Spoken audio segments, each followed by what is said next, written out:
₹92 प्रति टन का एमएसपी दिया गया है। ₹7400 प्रति टन के न्यूनतम समर्थन मूल्य पर 1.03 लाख टन सोयाबीन की खरीद की जाएगी।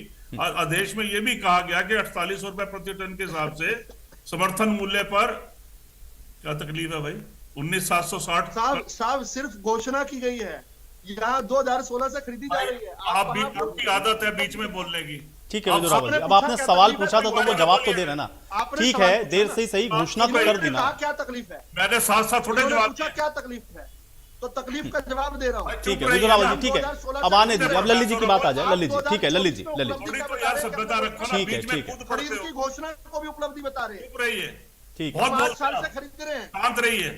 आपने घोषणा की है, इसके लिए ये भी उपलब्धि है। आपको ये भी दाना नहीं खरीदा। चलिए विदुर रावल जी, चलिए ठीक है, अब आप उन्होंने पूछा, आपने जवाब दिया, ठीक है। अभी ललित जी, हाँ, एक मिनट, मैं ये पूछ रहा हूँ 24 फसलों में हुड्डा जी ने जब आपसे पूछा आपने कितनी खरीद की है और धान के बारे में बोला ₹3100 में कितनी खरीद की है, उस प्रश्न को आप गोल करके घुमा फिरा के बातें मत कीजिए ना, सीधी बात बताइए। उसके अलावा मैं बताना आपने खरीदी कभी कोई एक फसल?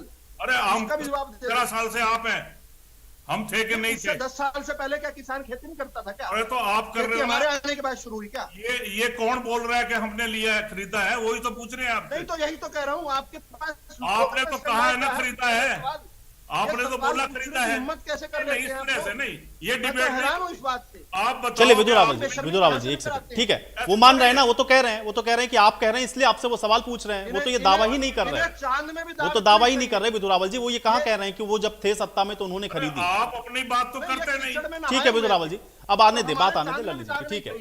विदुर रावल जी, आपकी दोनों बातों का जवाब वो दे रहे हैं, अब आप सुन लें एक बार। हाँ ललित जी, बात यह, और तो और राजस्थान में देख लीजिए, किसान 5500-6000 रुपए की प्रति क्विंटल दर से फसल बेच रहे हैं। आंकड़ों से पता, मूंग की दाल की बात कर रहा हूं मैं, आंकड़ों से पता चलता है कि पूरे भारत में तुअर की कीमत 9725 प्रति क्विंटल थी और एमएसपी 7550 का था, तो 28.8% अधिक थी कीमतें। मूंग की कीमत 6894 प्रति क्विंटल थी और एमएसपी 8682 रुपए था। कितना नुकसान हो गया? आगे सुनिए, उड़द की औसत कीमत 7248 प्रति क्विंटल थी, जो कि एमएसपी 7400 रुपए का था, वो भी 2.1% कम हुआ। तिलहनों में तिल को छोड़कर एमएसपी पे 24.9% अधिक, यानी 11574 प्रति क्विंटल था। अन्य सभी फसलें अक्टूबर नवंबर के दौरान एमएसपी से नीचे बेची गई। राजस्थान इतनी बड़ी स्टेट है, नेफेड का हाल देख लीजिए, किस रेट पे परचेज कर रहा है। आंकड़े से बात करो, नाइजर का 717 रुपए था, लेकिन दे नहीं रहे। सूरजमुखी 7280 रुपए प्रति क्विंटल के एमएस के मुकाबले 5704 रुपए में बिका है। बात आप करते हैं आंकड़ों की, अपनी उपलब्धियां बताओ। इसके अलावा रागी और धान की खरीद कर्नाटक राज्य कृषि विपणन सबके खरीदी जाती है। मैसूर जिले में ही रागी और धान का एजेंसियां नियुक्त कर दी है, वहां पे वो खरीद रहे हैं। इसके अलावा कलबुर्गी में भी जीआई टैग वाली कुछ फसलें होती है, हर स्टेट में जीआई टैग है, जिसको ज्योग्राफिकल इंडिकेशन टैग कहते हैं। उनके रेट थोड़े ज्यादा होने चाहिए क्योंकि उनका स्वाद अलग है, उनकी मिट्टी अलग है, तो वहां भी दे रहे हैं हम। कलबुर्गी के तुअर दाल कर्नाटक में उगाई जाती है, नर्मदापुरम की तुअर दाल, ये भी वहां पे भी हमने जीआई टैग दिया है। अब आ जाइए हिमाचल में। कृषि हिमाचल प्रदेश का प्रमुख व्यवसाय है, यहाँ राज्य की अर्थव्यवस्था में कृषि का महत्व है। लेकिन आप ये भी जानिए कि ज्यादातर उनका जो कृषि उत्पादन है वो अपने कंजम्पशन के लिए होता है। 5 बीघा जमीन सबके पास है वहां पे। यहाँ पे 69% आबादी कृषि में रोजगार लेते हैं और उसके अलावा प्रदेश का कुल घरेलू उत्पाद 22.1% है। और आपको एरिया नहीं पता होगा, कुल भौगोलिक क्षेत्र 55,673 किलोमीटर है, उसमें से सिर्फ जो है हेक्टेयर है, उसमें से 9.79 लाख हेक्टेयर में कृषि के जो भूमि के स्वामी है 9.14 लाख है। यही लोग जो बात ललित जी आप अपने प्रदेश के बारे में बता रहे हैं, वही तो भारतीय जनता पार्टी भी कह रही है कि हम भी यहाँ पे खरीद रहे हैं, लेकिन यहाँ की खरीद पर फिर प्रश्न क्यों? फिर वो भी कहेंगे कि आप वहां पर नहीं खरीद रहे हैं, वहां पर हिमाचल नहीं मिल रहा। मैं हिमाचल की बात कर रहा हूँ, आप सुनते ही नहीं हो।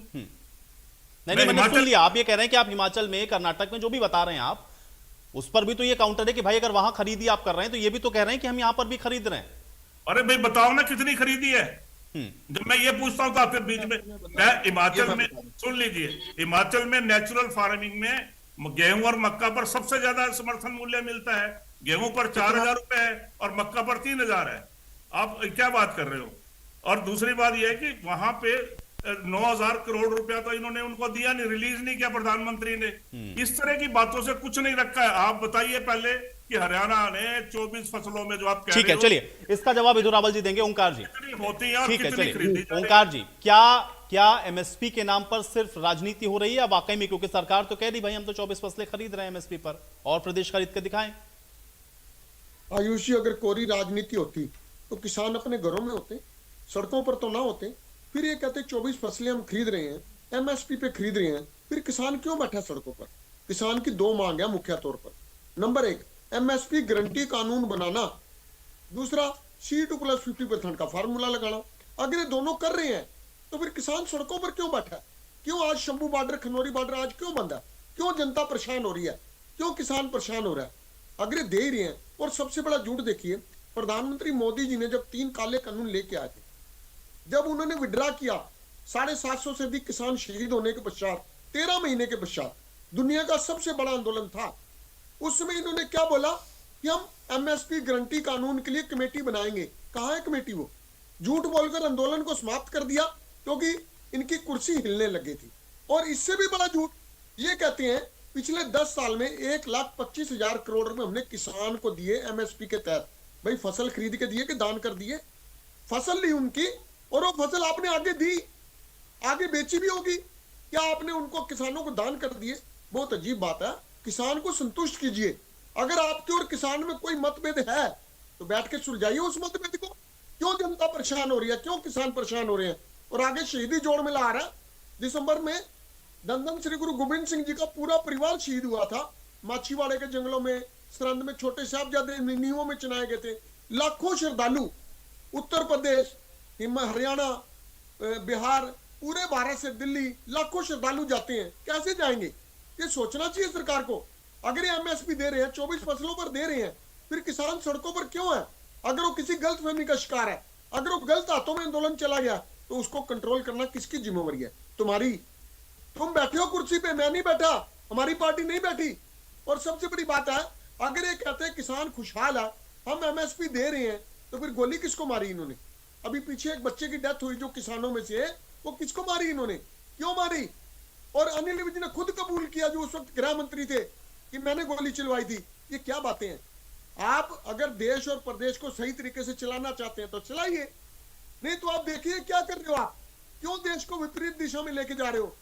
1.25 लाख करोड़ हमने किसानों को दे दिए, 800 करोड़ कहते हमने सूखाग्रस्त को दे दिए। बहुत आसान किया। ये बता दीजिए पिछले साल जुलाई में बाढ़ आई थी, कितना मुआवजा दिया? 1 रुपया का एक नहीं, लेकिन ओंकार जी भाई, जब वो बता देंगे डाटा तो फिर आप ये कहेंगे कि ये डाटा क्यों बता रहे हैं, आप एहसान कर रहे हैं। भाई जब ये प्रश्न पूछा जाएगा ओंकार जी कि आप बताइए कि आप एमएसपी पर कहां खरीद रहे हैं, कितना खरीद रहे हैं, तो ये तो डाटा बताना पड़ेगा ना कि हमने इतना एमएसपी पर दिया, इतना हमने मुआवजे के तौर पर दिया। वो तो डाटा बताना पड़ेगा। ये किसने कहा कि ये किसान के ऊपर एहसान कर रहे हैं? पिछले साल बाढ़ आई थी, कितने पैसे दिए? एक चीज और कहना चाहूंगा, मुख्यमंत्री ने कहा था 8 तारीख को हमारी सरकार बना दो, 3100 रुपए के हिसाब से धान खरीदेंगे। क्या खरीद ली? ये झूठ बोलना जानते हैं सिर्फ। ये ठीक है, कांग्रेस की गलतियों की वजह से तीसरी बार प्रदेश में सरकार बन गई। हम जनमत का स्वागत करते हैं। हमारे 2 एमएलए हैं, और आज भी चौधरी अभय सिंह चौटाला जी ने कहा, पिछली बार तो 1 एमएलए था, अब 2 हैं। किसान आज कहें हमारा एक एक कार्यकर्ता किसान को दिल्ली तक पहुंचाने की कोशिश करेगा। कितनी बड़ी बात कही उन्होंने किसानों के लिए। किसानों के लिए दिल खोलिए। किसान अन्नदाता है, कोई दुश्मन नहीं। और कहां जाना चाहता है किसान? दिल्ली। वो कैसे जाना चाहता है? पैदल। अरे भाई पैदल भी नहीं जाने देते, ट्रैक्टर पे भी नहीं जाने देते। क्या कारण है? ये तो बता दीजिए। क्या दिल्ली जाना बैन है क्या? क्या कोई